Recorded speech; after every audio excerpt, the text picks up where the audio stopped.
Faith, I'm not going to link just yet, if you don't mind, unless you're desperate. That is Fang. She's one of the most favourite elephants for all of our viewers.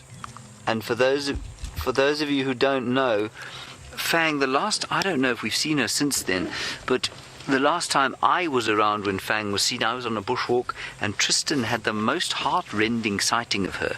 It was really a quite astounding thing, where she was lying on the floor, seemingly about to give birth or in agony, and perhaps having a miscarriage or breech birth or something like that.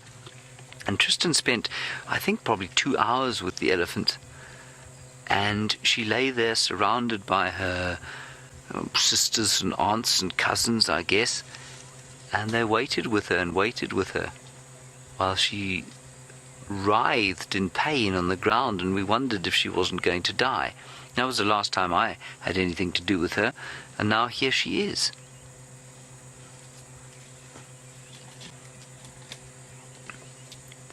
That is most exciting. I didn't notice that at first because her squaff tooth was behind the trees. I'm sure many of you will be extremely happy to see her.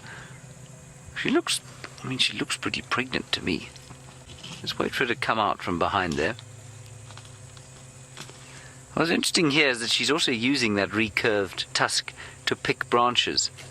So she's, although it's almost certainly a deformation, I mean, it's definitely that she's deformed. And I'm told by Faith that the internet is breaking at the sight of Fang.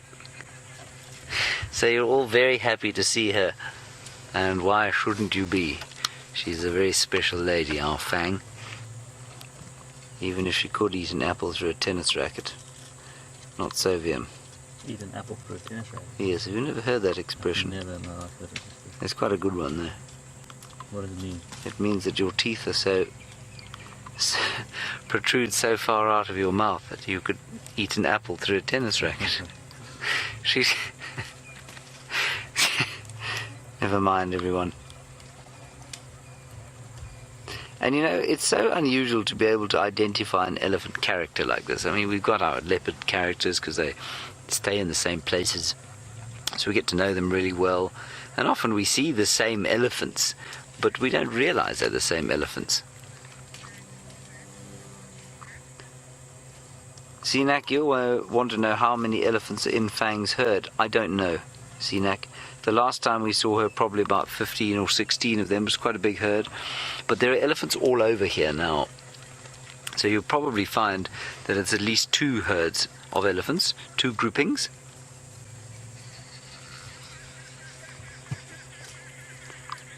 And I was just saying, she does use that tusk. She puts branches between it and the trunk and breaks them off. It is quite a formidable looking thing. And we've often wondered, of course, if she doesn't stab her own leg with it.